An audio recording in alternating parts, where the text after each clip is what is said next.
മോഡലിംഗിന്റെ മറവിൽ പെൺകുട്ടികളെ ദുബായിൽ എത്തിച്ച് സെക്സ് റാക്കറ്റ് നടത്തുന്ന ഞെട്ടിക്കുന്ന വാർത്ത കഴിഞ്ഞ ദിവസങ്ങളിലാണ് നമ്മൾ കേട്ടത്. പതിറ്റാണ്ടുകളായി പെൺകുട്ടികളെ കേരളത്തിൽ നിന്നും ഗൾഫിൽ എത്തിച്ച് ഇത്തരത്തിൽ പെൺവാണിഭം നടത്തുന്ന വാർത്ത നമ്മൾ കേൾക്കുന്നുമുണ്ട്.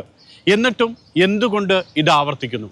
എവിടെയാണ് നമ്മുടെ പെൺകുട്ടികൾക്കും നിയമ സംവിധാനങ്ങൾക്കും വീഴ്ച പറ്റുന്നത്?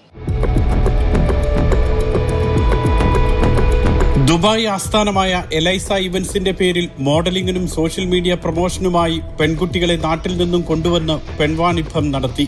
ഇതാണ് കൊച്ചി പോലീസ് അടുത്തിടെ രജിസ്റ്റർ ചെയ്ത കേസ്. എലൈസ ഇവന്റ്സിന്റെ ഉടമ സിന്ധു മോഡലിംഗിന് പെൺകുട്ടികളെ ക്ഷണിച്ചുകൊണ്ട് വീഡിയോ ചെയ്ത അലീന, മഞ്ജിമ, ശ്രീകുമാർ എന്ന ബിലാൽ എന്നിങ്ങനെ 4 പേർ അറസ്റ്റിലാകുകയും ചെയ്തു. 2 പ്രതികൾ വിദേശത്താണെന്നും അവരെ നാട്ടിലെത്തിക്കാൻ ശ്രമം നടക്കുന്നുവെന്നുമാണ് പോലീസ് പറയുന്നത്. 2ഉം 5ഉം പ്രതികളായ അവരെ ദുബായിൽ വെച്ച് നേരിട്ട് കണ്ടിരുന്നു. അവർക്ക് പറയാനുള്ളത് ആദ്യം കേൾക്കാം. ഈ പെൺകുട്ടിയെ റൂമിനകത്ത് പൂട്ടിയിട്ടിട്ട് വെള്ളപ്പൊടി നൽകി നഗ്ന വീഡിയോകൾ എടുത്തു എന്നൊക്കെയാ പറയുന്നത്.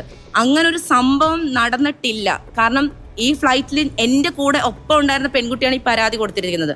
ഞാനും ആ പെൺകുട്ടിയും ബിലാൽ എന്ന് പറഞ്ഞൊരു ആളും കൂടി ചേർന്നിട്ടാണ് വന്നിരിക്കുന്നത്. പരാതിക്കാരിയായ യുവതി കുറെ കാലമായി കൂടെ ഉണ്ടായിരുന്നുവെന്നും അന്നൊന്നും ഇല്ലാത്ത സംഭവങ്ങളാണ് ഇപ്പോൾ ഉണ്ടാകുന്നതെന്നുമാണ് ഇവരുടെ പക്ഷം. വ്യക്തിവിരോധമാണ് പരാതിക്ക് ആധാരമെന്നും ഇവർ പറയുന്നു. ഇതൊരു കള്ളക്കേസാണെന്ന് ഞങ്ങൾക്ക് ഇപ്പോൾ മെയിനായിട്ട് പറയാനുള്ളത്. ഇതിന്റെ സത്യാവസ്ഥ എന്താണെന്ന് കണ്ടുപിടിക്കുക വേണം. ഇത് എന്തിന്റെ ബേസിൽ അവർ കൊടുത്തത്, എന്തിന് ഞങ്ങൾ ഇതിൽ ആഡ് ആക്കി എന്നുള്ളത് നമുക്ക് തെളിയിക്കുക തന്നെ വേണം. ഇപ്പൊ ഞങ്ങളെയൊക്കെ ഓരോന്ന് പറഞ്ഞ് ഞങ്ങളെ അങ്ങോട്ട് തളർത്തുക. പക്ഷെ ഞങ്ങൾ തളരില്ല. ഇതിന്റെ സത്യാവസ്ഥ എന്തായാലും പുറത്ത് കൊണ്ടുവരണം. ആരും തെറ്റ് ചെയ്യാത്ത ആരും ശിക്ഷിക്കപ്പെടാൻ പാടില്ല, അതിനി ആരാണെങ്കിലും. കേസ് അന്വേഷണം അതിന്റെ വഴിക്ക് നടക്കട്ടെ. പക്ഷേ മറ്റൊരു യാഥാർത്ഥ്യം ഇത്തരം സംഭവങ്ങൾ ആവർത്തിക്കപ്പെടുന്നു എന്നതാണ്. മുൻപൊക്കെ ഇങ്ങനെയുള്ള അബദ്ധങ്ങളിൽ ചെന്നുപെട്ടിരുന്നത് വിദ്യാഭ്യാസം കുറഞ്ഞവരായിരുന്നു. വീട്ടുജോലിയോ മറ്റോ വാഗ്ദാനം ചെയ്താണ് സ്ത്രീകളെ അന്ന് നാട്ടിൽ എത്തിച്ചിരുന്നതും ഉപദ്രവിച്ചിരുന്നതും. എന്നാൽ ഇപ്പോൾ വിദ്യാസമ്പന്നരായ പെൺകുട്ടികൾ ഇത്തരം തട്ടിപ്പിനിരയാകുന്നുണ്ട് എന്നതാണ് യാഥാർത്ഥ്യം. പല സ്ഥാപനങ്ങളിലേക്കും ജോലി റിക്രൂട്ട് ചെയ്യുന്ന രീതിയുണ്ട്. അതായത് ഫേക്കായിട്ടുള്ള രീതിയിൽ വിസിറ്റ് വിസയിൽ വന്നിട്ട് ജോലി ചെയ്യാം, അതേപോലെ അതിനുശേഷം ജോബ് വിസ എടുത്ത് കൊടുക്കാം എന്നൊക്കെ തെറ്റിദ്ധരിപ്പിച്ചുകൊണ്ട് സോഷ്യൽ മീഡിയയിൽ തന്നെ അധികം ന്യൂസുകൾ വരാറുണ്ട്. അതിൻ്റെ ബേസിസിൽ നാട്ടിലേതെങ്കിലും ഒരു ഏജൻസി, പുതിയൊരു ഏജൻസി ക്രിയേറ്റ് ചെയ്യുന്നു. അതിനകത്ത് ലേഡീസ് ആയിരിക്കും, കൂടുതലും ലേഡീസ് തന്നെ ഇതിന് ഇനിഷ്യേറ്റീവ് എടുക്കുന്നത്. അപ്പോൾ ആൾക്കാർ ഒന്ന് ജെന്യൂനിറ്റി ഫീൽ ചെയ്യിക്കാൻ വേണ്ടിയിട്ട് കൂടുതലും ലേഡീസ് തന്നെയാണ് ഈ റിക്രൂട്ട് ചെയ്ത് വരുന്നത്. മികച്ച ജോലി, ശമ്പളം അല്ലെങ്കിൽ മോഡലിംഗ് അടക്കമുള്ള ഗ്ലാമർ മേഖലകൾ, ഇതൊക്കെയായിരിക്കും വാഗ്ദാനം. വിസിറ്റ് വിസ നൽകും. ദുബായിലെത്തിയ ശേഷം മറ്റെല്ലാം ശരിയാക്കാമെന്ന് പ്രലോഭിപ്പിക്കുകയും ചെയ്യും. മോഡലിംഗിന്റെ പേരിൽ മാത്രമല്ല മറ്റ് പല വിധത്തിലും തട്ടിപ്പുകൾ നടക്കുന്നുണ്ട്, ചതിക്കപ്പെടുന്നുണ്ട്.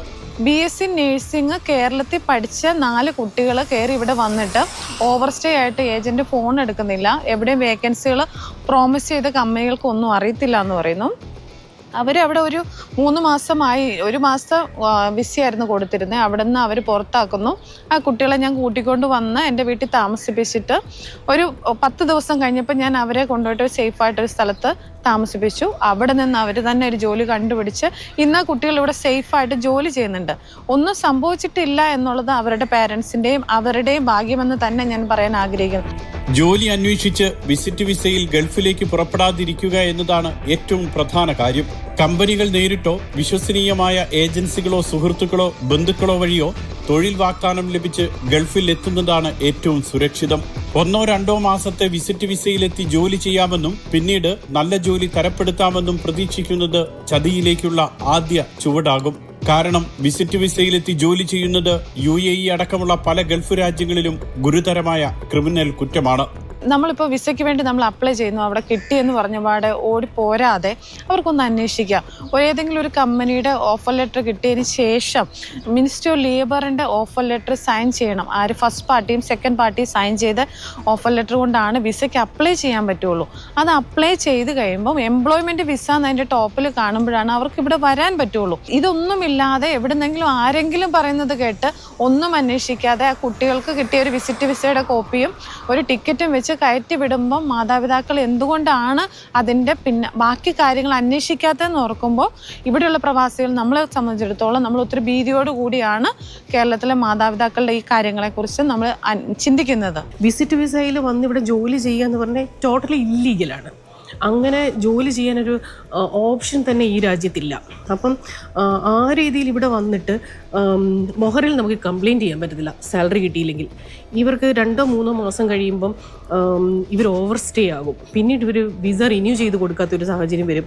ഈ വന്നിട്ട് പലപ്പോഴും ചിലപ്പം അക്കോമഡേഷനുള്ളതോ ഫുഡിനുള്ളതോ മാത്രമായിരിക്കും ഇവർക്ക് കൊടുക്കുന്ന റെമ്യൂണറേഷൻ. അതിനപ്പുറത്തേക്ക് അവരുടെ ലൈഫ് മുന്നോട്ട് പോകാനായിട്ട് ഈ സാലറി കൊണ്ട് പറ്റാത്തൊരു സാഹചര്യം വരും.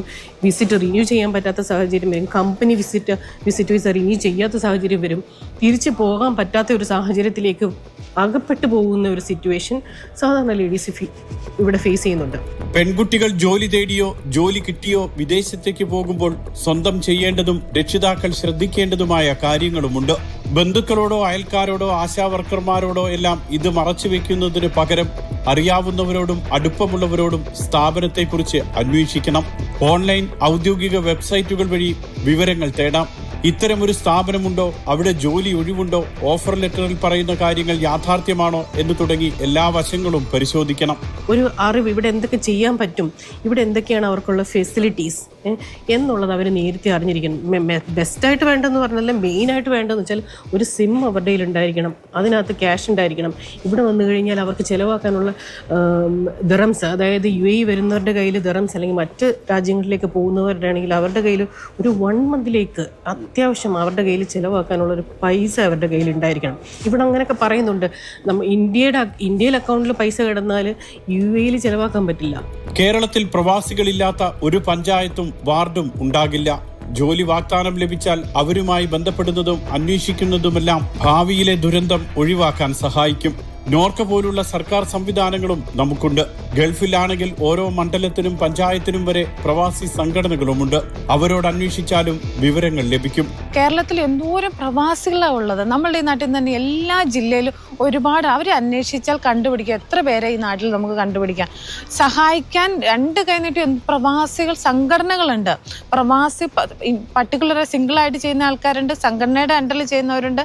സഹായിക്കാൻ മനസ്സതിയുള്ള ഇത്രയും ആൾക്കാർ ഇവിടെ ഉള്ളപ്പോൾ ഒന്ന് അന്വേഷിച്ചിട്ട് വന്നിരുന്നെങ്കിൽ അവർക്ക് അത്രയും ബുദ്ധിമുട്ട് വരത്തില്ല. ഒരു സിം എടുത്തു കൊടുക്കുക, അല്ലെങ്കിൽ ഇത് കമ്പനികളെ കുറിച്ച് അന്വേഷിച്ച് പറഞ്ഞു കൊടുക്കാൻ റെഡിയാണ് ഇവിടെയുള്ള ആൾക്കാര്. പെൺകുട്ടി വിദേശത്തേക്ക് പോകുമ്പോൾ അവരുടെ വിവരങ്ങളും രേഖകളും പരിശോധിക്കാൻ നമ്മുടെ വിമാനത്താവളങ്ങളിലെ എമിഗ്രേഷൻ വകുപ്പിനും കഴിയണം. കാരണം 3 മണിക്കൂറെങ്കിലും വിമാനത്താവളത്തിൽ ചെലവിട്ട ശേഷമാണ് അവർ വിദേശത്തേക്ക് വിമാനം കയറുന്നത്.